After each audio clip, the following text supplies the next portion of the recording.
Long Story Short with Leslie Wilcox, produced with Sony Technology, is Hawaii's first weekly television program produced and broadcast in HD. High definition, it's in Sony's DNA.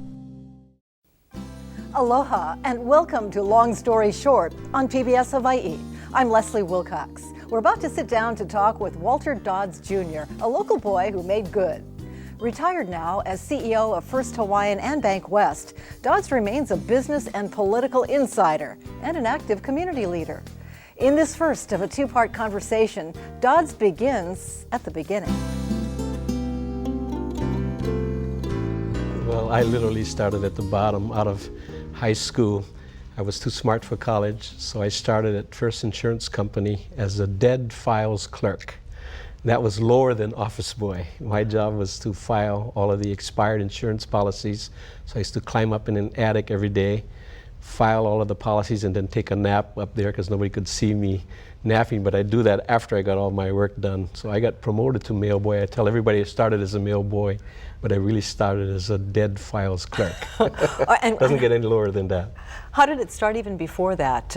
Where did you grow up?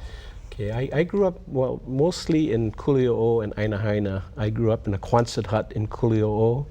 Elilupi and Kuli'o'o Road forms a horseshoe, and in the back, the Reeves clan, everybody knows the Reeves family back there, had a big compound, and they had an old metal Quonset hut with the old Canuck ceilings and Canuck walls. The room walls only went up about 6 feet, didn't go up to the ceiling. So the 4 boys lived in one room, the 3 girls, 3 sisters in the next room, my mom and dad in the third.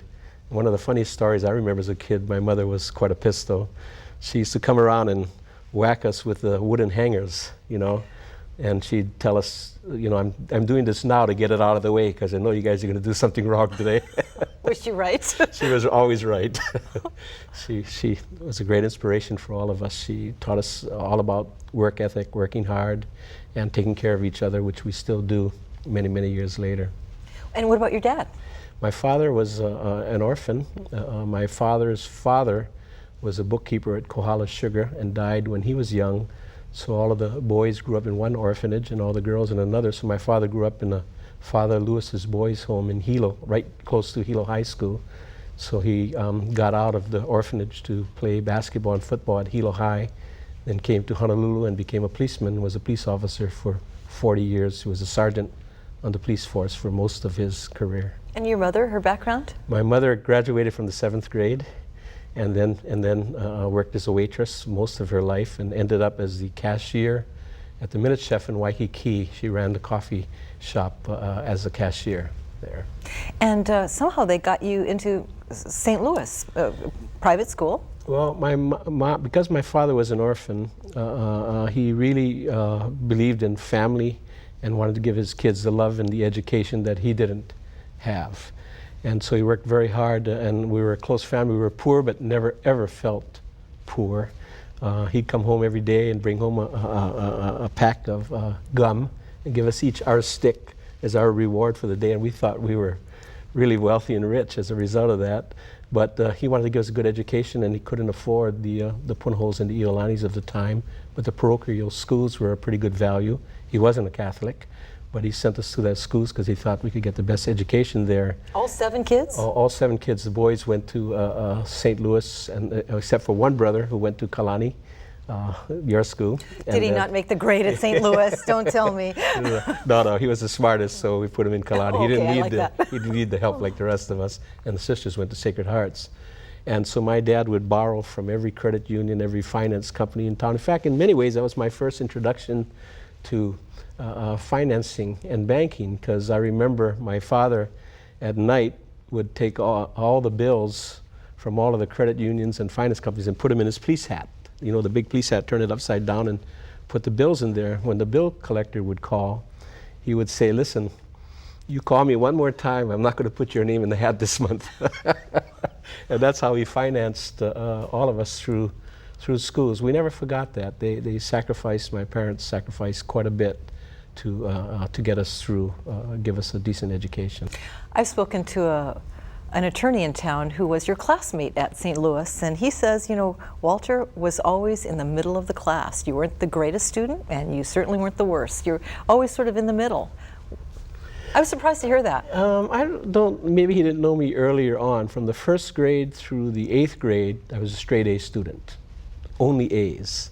And then I discovered hot rods and girls, but it wasn't so much that I couldn't handle the academics as I was far more interested in seeing if I could add an extra carburetor to my hot rod or chase some of the Sacred Hearts girls down the street. So his recollection might be a little different than mine. Well, so were you a rascal? I was a rascal, yes, and my father was a policeman, and in fact one of the fun stories that I tell when my kids were younger, I tried not to tell in front of them, but we were drag racing down Kalanianaoli Highway one night, another policeman's son and myself, and I had a beat up old Ford, but we were pulled over by a motorcycle cop, and he looked at the driver's license and he said, "Are you Sergeant Dods' son?" I said, "Yes, sir, I am." And he went over to his bike, and they had the two-way radio on it, and I was just praying he'd take me and lock me up. And not tell your dad. So he says, I could hear him saying on the phone, "Oh, could you patch me through to Sergeant Dodds?" And he says, "Sergeant Dodds, shall I lock him up or bring him home?" And all I heard were the words, "Bring him home."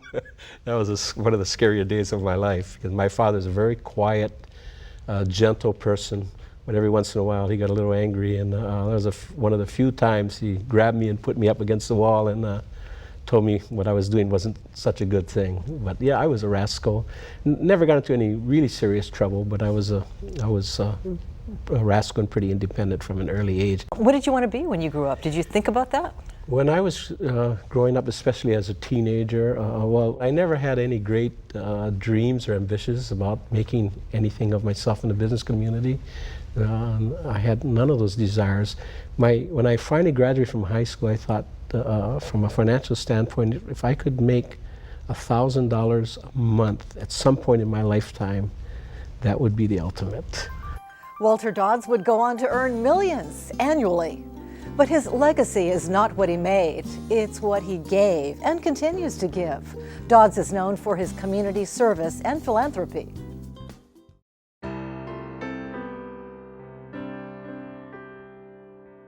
I started, going to school because I realized I wanted to do a little more than just push a mail cart around. But as I started getting up the ranks a little bit in the insurance company, one of the old-time insurance agents said, you need to understand what community service is all about and why the community is so important. So he forced me to a JC meeting. This is a junior chamber of commerce, and they were very involved in community service. And I went kicking and screaming. I didn't want to go. That meant time away from my hot rod.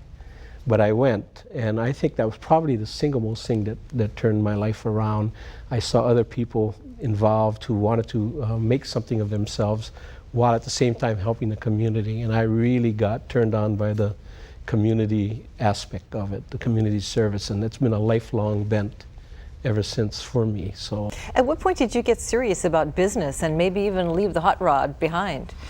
Well, when I was at First Insurance, somebody recommended me to Dillingham Corporation at the time to go into their marketing department, and I liked the challenge, and I was able to get the job, and I ended up, I don't know if you remember Norman Reyes. Yes. Norman Reyes was my boss, and a great influence on me early on in my career. He was a wonderful man. He was the voice of Bataan, the voice of the Philippines when Bataan had fallen. He was captured and was a prisoner of war during the war, and then actually became a voice for Tokyo Rose as a prisoner of war during the war as well. He was my first boss at Dillingham, and he taught me a lot. And my community service, at that point I had become president of the organization and been involved in many boards and commissions as a young person, and that allowed me to get that marketing job at Dillingham, and I worked there 5 years. Through the community service part. Yes, the community service allowed me to get exposed to broader segments of the community, which I never would have done otherwise. So, you can help your community and also benefit richly from that experience. That's a beautiful part about community service. As long as you don't go in looking to benefit from it, the benefits come just naturally. So as a result of that, I got the job and really enjoyed it and spent 5 wonderful years there when they were building the major part of Ala Moana Center, 1350 Ala Moana, many of the buildings around town. And the advertising person left, and all of a sudden they asked me to be in charge of advertising. I knew nothing about it, but I learned quickly and ended up running the advertising campaigns for many of the developments in Waikiki and around town that you see today. Have you ever backed down from a challenge? Not any kind of a business challenge. I get challenged by my kids all the time, but that's another matter. What do your kids say to you? What kind of challenges do they do? Well, first I have to start off with my kids. For kids, they are still convinced that I'm Homer Simpson, and that I sit at home with the TV button and I just change channel. And one time we were driving somewhere and I had a call and I was working on a particular large merger. So I started talking to the investment bankers, talking to them about, certain ratios and what we needed to do. And when I hung up, my son looked at me and he said, "I'm shocked." I'm absolutely shocked that I had absolutely no idea you knew anything about that.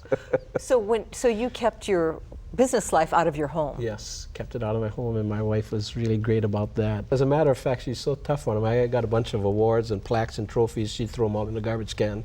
So most of them are gone. That didn't hurt your feelings? Because after all, you achieved. Of course it did. It hurt my feelings, and I complained every time, and she just smiled as she took them out and got rid of them. She says, "We don't need that kind of baggage at home," and of course she's right. You really don't. To any parent who's had some notoriety or success of some sort, is very, very hard on the family and the children. And so my wife fiercely tried to protect that side, and as a result we have great kids, and she gets 100% of the credit for that. So you never talked business at home? No, very little. Now I talk more. One of my sons is an owner of Easy Music Company, and he'll come home and we'll sit out in the back and we'll talk, and he's the CEO and he's the janitor and he's HR and he's accounting and he's the window washer. And but we'll talk about things, and my another son of mine coincidentally just started with the bank. Don Horner, the fellow who replaced me, recruited him. He was working for another company, and so we'll talk sometimes. And my oldest son is in the video production business, and we talk marketing and advertising. And our princess, my daughter, just graduated, and she's working. She got a degree in social work at USC, and she's working on a research project UCLA and USC are doing on the inner city youth problems in Los Angeles. And so the social work part of me comes out, and the community service comes out when we talk. So we do a lot of that now. Well, while your kids were growing up, you were being called the most powerful man in Hawaii, the most influential, the highest paid businessman. I mean, all these superlatives, and your kids didn't know? They didn't know, or if they knew, we tried to really suppress that. I mean, when we read these stories about the most powerful person in Hawaii, to me, it's a big joke. I always thought that they were, hilarious. I was active. I did get involved in political campaigns, and I did run a large company, but most of the stories are hilarious. But isn't it the nature of Hawaii that if you are the most powerful person in Hawaii, you don't say you are? Yeah, absolutely. You should be humble. So? Yeah, that's a good shot, but I really honestly don't believe it. What are some of the community service milestones that you're happy you were part of? Well, I'm proud to have been a part of. I chaired the committee that built the blood bank building, and that was a unique one because we raised the funds, designed the building, built the building, and moved in all in about 14 months, right by the prison, right across from the prison. So I was involved in that. I was heavily involved in the newer building at Palama Settlement. These go back quite a few years now. Kauai Hall Church, the Mamiya Theater. I felt that St. Louis campus, that it was all athletics, and nothing wrong with athletics. I love it, and I'm a big supporter. But I felt, hey, it'd be nice if the school had a little bit of more of a well-rounding than that. So the school had never raised $100,000 ever, and we raised $5 million and built the Mamiya Theater. And the whole goal when we built it was that communities would use it for their productions, But one of the requirements would be that the students could go free to all the rehearsals. So all of a sudden, they could see a West Side Story or whatever else, and even the athletes. And if you've been up there recently, some of the school productions that St. Louis puts on, musicals, bringing in students from other schools as well, it's fantastic. So, but United Way, I've been very, very involved in United Way over the years. That's a special cause that I like, because, you know, raising the big bucks, you can't really do great social work if you don't raise the money. I mean, people, you know, you talk about helping the community, but in the end, it may sound crass, but you got to raise money, whether it's to repair the university, whether it's to hire a football coach, whatever else. At some points, economics is going to come into the equation, and I was able to help a lot of different groups on the economic side, which I'm pretty proud of. I asked you about something you did recently, and you said, oh, that was just a small thing. And you essentially raised $100,000 for June Jones in, what, a couple of days? Yeah, by email? we actually ended up with about $156,000. It was a friend of mine's idea, Warren Haruki. And Warren asked me to co-chair it with him, and we sent an email out, and in 48 hours we had raised about $150,000. We were proud of that. And that worked because people said, if it's a good cause, and if Walter and Warren do it, we're in. If you've worked in the community unselfishly and you ask, people will give what they can give. I always said my whole career when I ever helped charities, don't give till it hurts, just give till it feels good. Walter Dodds must feel exceedingly good because he and his wife Diane have given a tremendous number of hours and dollars to charitable causes throughout Hawaii, including $1 million to fund a University of Hawaii scholarship program for immigrants.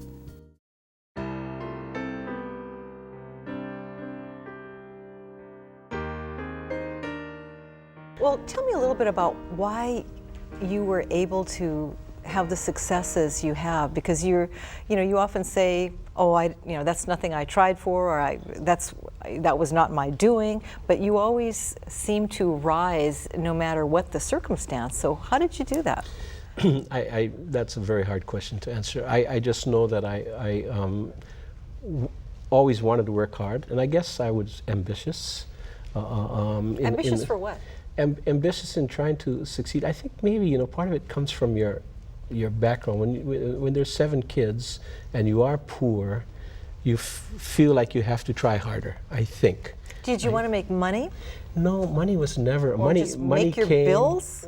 No, well, of course I wanted to pay bills for my car and my hot rod when I got started, but my entire career was never about money. The money came, but it was never ever about money. But I really had a desire to accomplish things in the public service arena, which I worked on through all the years. That was far more important to me than money, and still is. What about the importance of a sense of humor?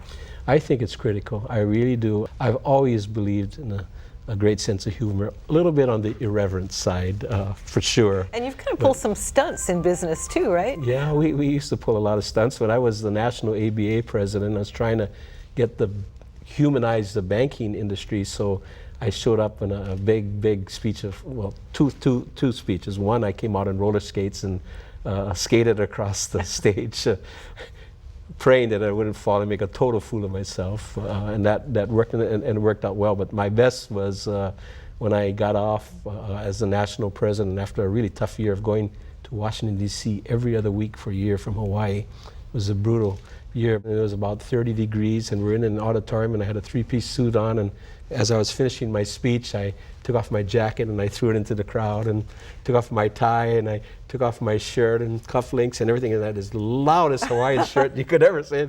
I waved and walked off the stage. It was fun. Along the way, you must have learned to deal with lots of different people, and maybe that's an advertising thing when you know your market, but you're a global banker. You deal with everybody, and you seem to have good relationships. Yeah, I'm lucky because I started at the bottom. I really appreciate people at the bottom. I really do, to this day, because I've been there. I've gone into the kitchen and I've washed the dishes and everything. And so, yes, I do see people of all levels. But having started at the bottom, I'm very comfortable with working class people, also through my political involvement, but also through the bank and through the ABA and others. I served on the Federal Reserve Board advisories and with presidents of the United States and Treasury secretaries and Federal Reserve officials. So I've had a great mix of experiences, and I feel comfortable. I'm not comfortable in formal settings. The classic story is once, many, many years ago, the Arioshis invited us to a formal dinner with the King of Jordan, and it was hilarious because we were all locals except for the guest, and there were thousands of forks and knives and plates, and none of us had a clue what to do. And so we watched Jean Ariyoshi the whole night. Whatever she picked up, we picked up. Whatever she ate, we ate. So the whole night, if she didn't like the meat, we didn't touch the meat. So that's how it was. So I never have learned the nicer skills in life. But other than that, I feel comfortable in almost any group. Well, you know, you say that money was not what you were after in terms of achieving. Do you think you lose along the way your ability to relate to people who can't pay the bills and don't know how they're going to survive Hawaii because they can't possibly afford more than the rent to pay a mortgage? I ask myself that a lot of time. Do you lose that? You lose that ability. I would like to think that I've held on to it, but I think others in my family would say maybe I've lost it. I don't know. I still like to turn the air conditioning on when I'm hot. But having really been at the bottom and have worked a lot of years on there, I still respect it, and I know what struggles there are, and I try to give back to those communities. And staying involved in community service, I think, helps me stay grounded. But I agree with you, it's very, very hard to maintain and really understand what the struggles are. So you try to do it through your public service activities. My wife and I have funded scholarships at the university for immigrants because I admire them the most. They come here with nothing, and education becomes the most important thing. And even if our local people could believe in that a little more, I think it would help us all. Looking to the future with Walter Dods means looking back as a point of reference. What does he see in our state's economic future?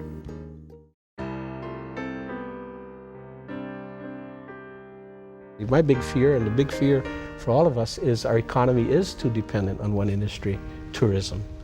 We all know that. Even people in the visitor industry know that. But don't knock it down and destroy it unless you got something better to talk about. Well, now they're saying real estate is a huge industry here, and where's that going to take us? Yeah. Well, again, surprise, surprise, real estate is going to not be a huge industry over the next few years. We're part of the world economic cycle. It's coming already. Recession is started in the U.S. It will end up in Hawaii. Real estate is going to go into the tank. And again, I'm retired, I can say those things. It's going to go into a tank for a few years. And in a few years, let me tell you, because I've been through 4 or 5, as you get old, you learn about economic cycles. A lot of people think it'll never happen again, this will never happen, but let me tell you what's going to happen. Unemployment's going to go up, construction jobs are going to go down, and in 3 or 4 years, people are going to be saying, we need more real estate projects, we need more jobs. This is what happens in economic cycles. I've been through them many times before. Now, do we need, pell-mell real estate development? No, we don't. We need quality developments. We need it done right. We don't need to pave over Hawaii. It all has to be done in balance. So I'm not saying we should do, but we need to create other kind of industries in Hawaii. But until we do, we shouldn't, kick tourism in the teeth like we tend to use as a whipping boy. Tourism is critical to us. I've been in other communities where tourism has gone down in other parts of the world. The communities have been in terrible shape. We do provide a lot of jobs. Would we like higher paying jobs? Would we like higher tech paying jobs? Absolutely. Can we encourage them? Yes, we do. Do we have tax credits to encourage them? Yes, we do. But they are not at any point in any kind of critical mass yet where they're going to replace the basic source of all of our incomes. Whether you're a painter, a plumber, a laborer, a banker, or what, you're touched somehow by tourism. It's a dominant industry. We don't want government to become our dominant industries. Are we doing the right thing, though, to have a better future here? Are we doing the right thing? We could do a lot more and a lot better, but there's always ways to improve, for sure. Have we hit hit everything right? No, I don't think so at all. Is there something we need to do right now? Well, again, it starts to me with education. It really starts with education. We have to do a better job. Are we doing a great job in education? No, we're not, at any level. No, we're not. Do we have a pretty good university? Yes, I think we do. Could it be better? Could be a lot better. Facilities, faculty, everything else. But you know, there are a lot of constraints. But again, when we talk about all these things, it all boils down to economics. You want to fix that campus? Big bucks. Where does the big bucks come from? Taxes. Where does the taxes come from? Tourism, basically. And all the lawyers, all the dentists, all the doctors, and everybody else who are peripheral to that. So would we like to balance it? I think what I'd love to see is 3 or 4 prongs to our economy, not government, military, tourism. We need to do better than that. There are small efforts, you know, in aquaculture and astronomy and technology, but we haven't yet found. Will we find something else over time? I think so. If you take a look at Hawaii's economic history, we had sandalwood, we had whaling. Now you're going back. We had sugar, we had pineapple, we had tourism. We need, you know, to find the next big thing. And you don't know what it is? I don't know what it is. I wish I did. And I wish we could talk longer with retired banker and community leader Walter Dods. But we have to keep this long story short. Please join me next week for part 2 of this 2-part conversation when Walter Dods has this advice for islanders who feel we're losing control over quality of life issues. Get over it. He'll explain. Mahalo for joining me for another long story short. I'm Leslie Wilcox with PBS Hawaii. Ahui ho kako. Long Story Short with Leslie Wilcox is produced in HD by PBS Hawaii with Sony technology. High definition, it's in Sony's DNA. So I worked, during high school, I worked service station, and how life comes out. Aina service stations where I pumped gas for many years. And just recently, a few friends and I in retirement went into another business. We bought all the 76 stations in Hawaii, and that's now a 76 station. So it's kind of fun for me to go back to that service station where I used to fill tires and pump gas. And then I did Aina Foodland next door. I was a bag boy. And then every Sunday night I washed all the dishes at Aina Chop Suey. So I'd get my hands greasy all weekend in the tires and the hubcaps and the service station, and then get them clean by washing dishes for hours and hours and hours. And when I got finished, my hands were all just crinkly.